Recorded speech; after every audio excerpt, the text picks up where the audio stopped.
gorgeous soul, and welcome back to my YouTube channel with me, your host, Emily the Mystic. I am so excited that you're here for a quick eclipse update survival guide that's been updated for fall 2024.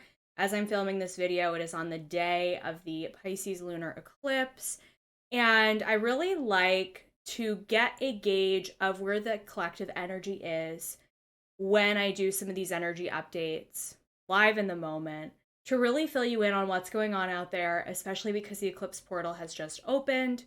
We are now in the midst of the true eclipse season, which starts today, of course, September 17th. And you'll be receiving this video a couple of days after I film it. And then the eclipse portal continues through October 2nd. So we have a couple of weeks in this eclipse energy. Now, of course, it's going to feel especially heightened on the days of the eclipse, so the 17th and the 2nd.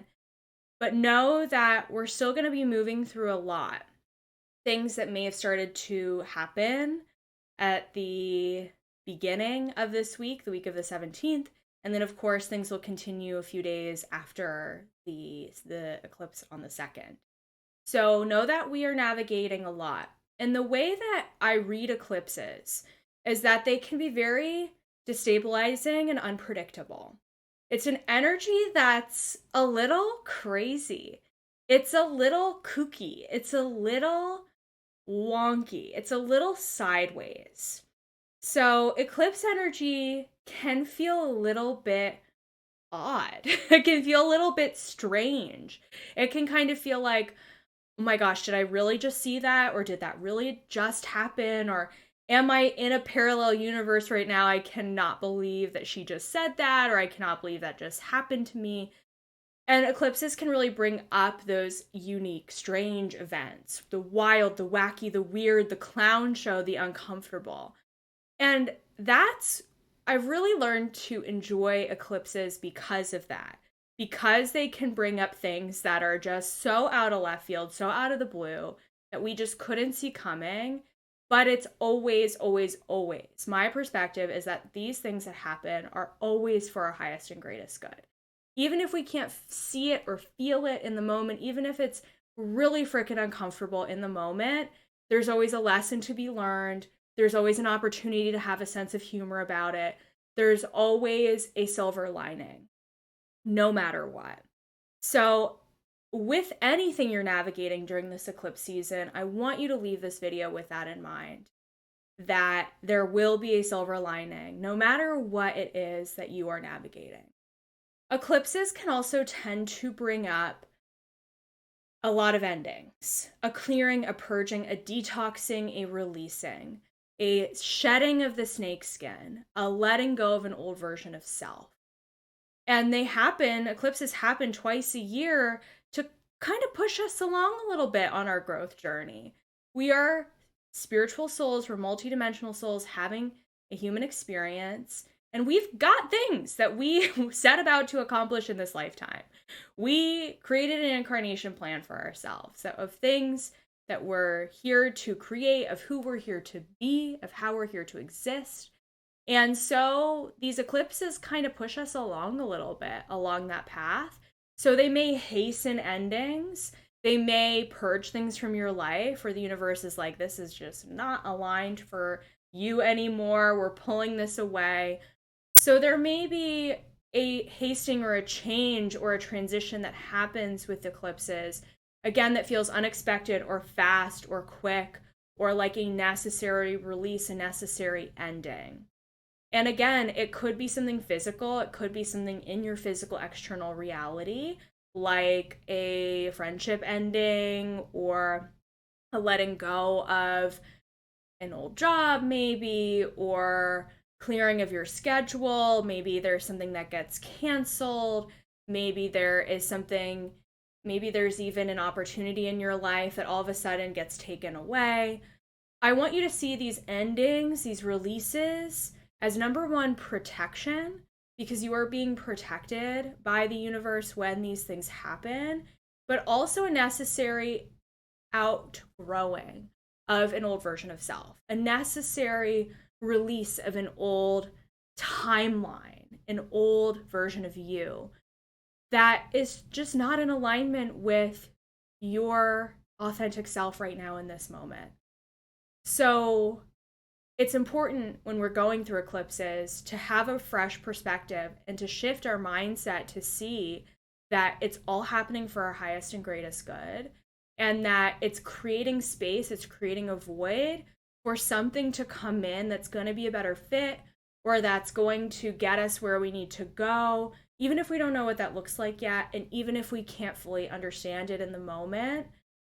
We are actively always on the right path all of the time. And to start to surrender to that, to lean into it, to trust that. Now, that doesn't mean that any of these endings or things that you might be going through are going to feel comfortable or good or positive. So it's not about bypassing and trying to positively think your way out of an uncomfortable situation. It's actually about, number one, observing where you're at, what's coming up for you, what you're noticing in your life, what are the people around you having conversations about, what is maybe even the drama that other people are bringing to your doorstep, what are the situations that are happening, being in the energy of observing and being aware of what's coming up, and then letting yourself feel what is happening. To feel the feelings, no matter how uncomfortable they may feel, because that's going to help you move through this change, this transition, perhaps this death, this ending, that creates space for the rebirth, for the new, for that void to be filled with something that's even better than what you could ever expect or imagine for yourself. But you need to feel it first. You need to feel it to heal it, as they say. So really pay attention to your body during eclipses. Eclipses can be really rough on the body because our bodies are so intelligent and everything is energy, right? We talk about this all the time. Everything is energy.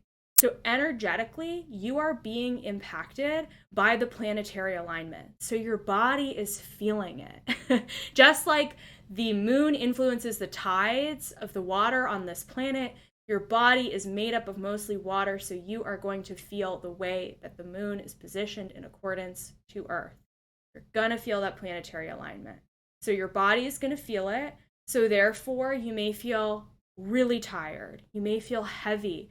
You may even have an emotional sensitivity coming up that you can't put your finger on what it is or why you feel like you just need to cry, you know? Let yourself feel the feeling that is coming up for you and take some time to do that.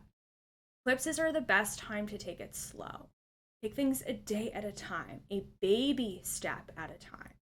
Eclipses are not a time, unless if something is just rapidly unfolding in the moment, eclipses are typically not a time to take a massive action, like, you know, to do something super crazy or take a huge risk or to really like go all in and do the thing.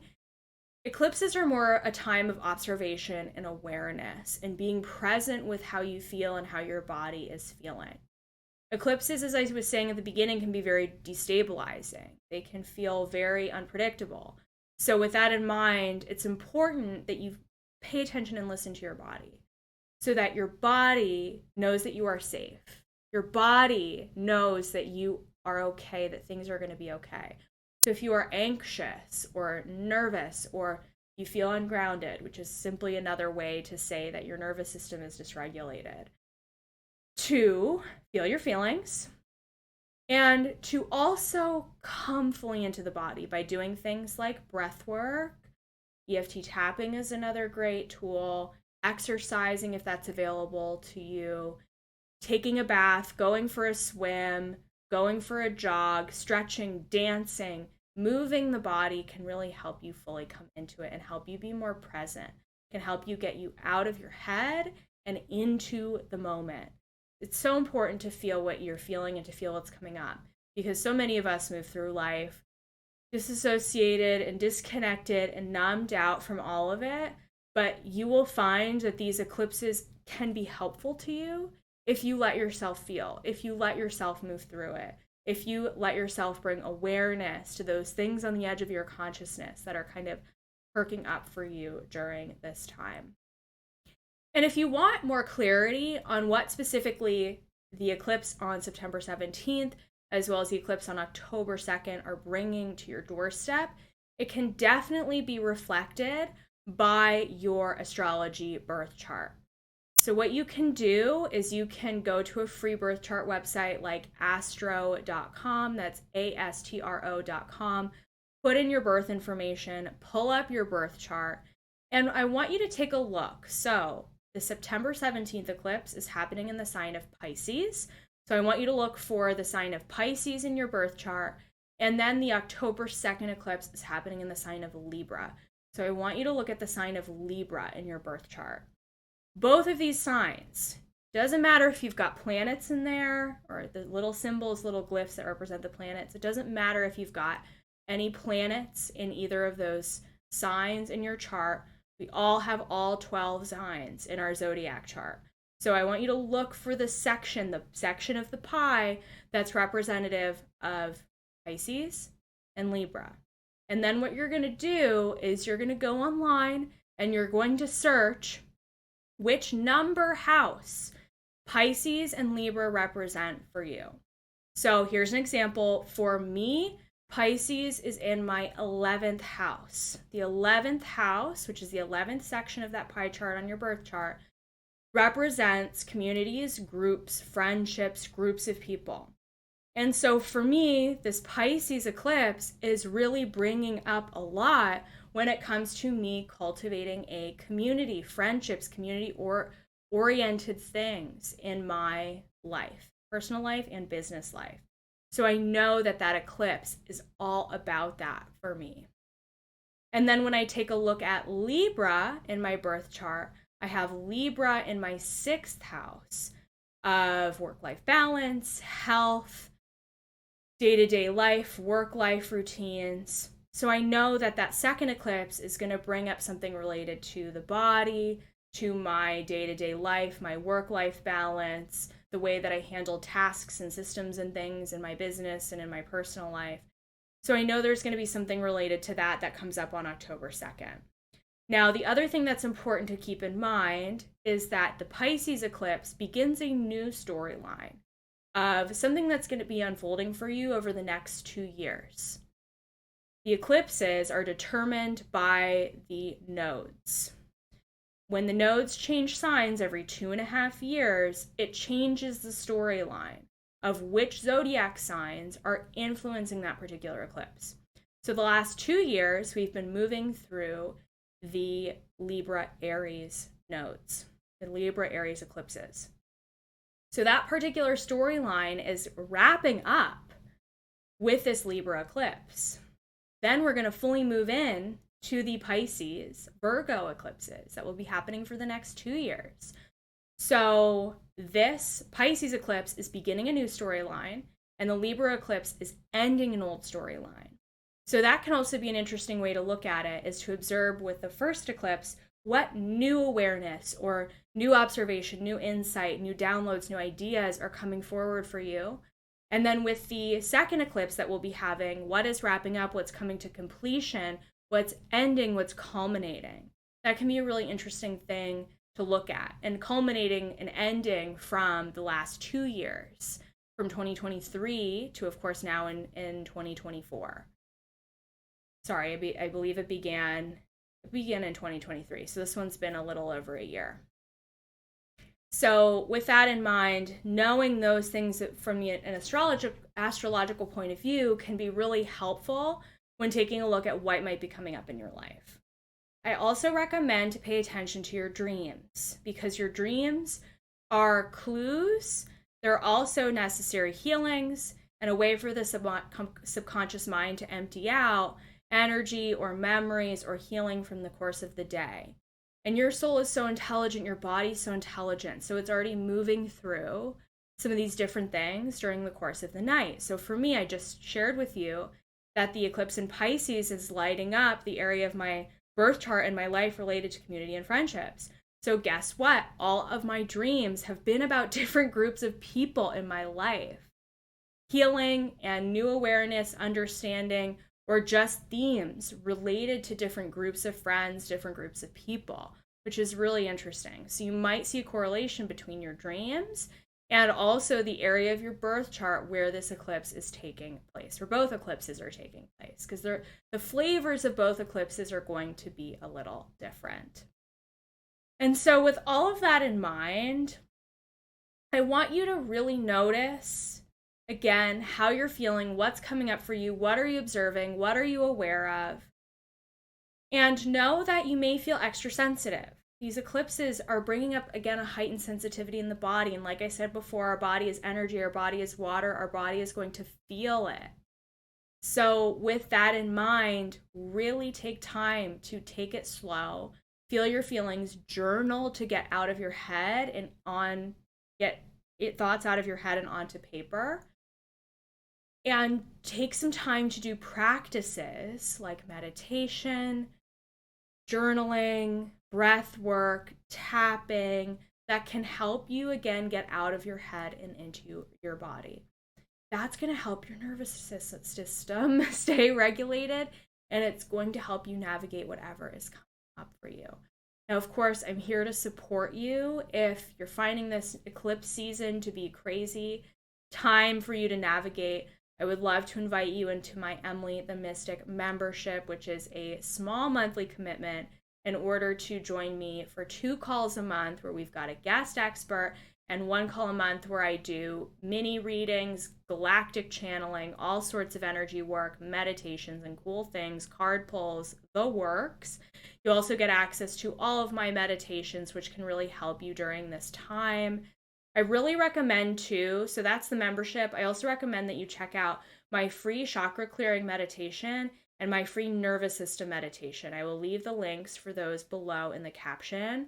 Those meditations are really going to help you process and move through whatever might be coming up for you. And finally, of course, I also offer single sessions, so we can go into your Akashic records to discern what's coming up for you at this time, to see what the lessons are that you're learning from that higher soul perspective, to get a glimpse into what's coming down the pipeline for you, and to receive guidance for navigating all of it, and energy work for doing the healing. So I hope you enjoyed this video. I hope it helped you navigate your eclipse journey. Take care, take it slow. Remember to have a sense of humor about everything that's coming up. Remember to start looking for those silver linings, to start to see the lessons and some of the things that you might be learning, and know that you're simply shedding an old layer, an old version of self that's going to help you be more aligned with this beautiful soul path that you are walking in this lifetime. That's it for now. Thanks for listening. Make sure to like this video, subscribe to my channel for more content like this eclipse update, and I'll see you in the next video. Bye for now.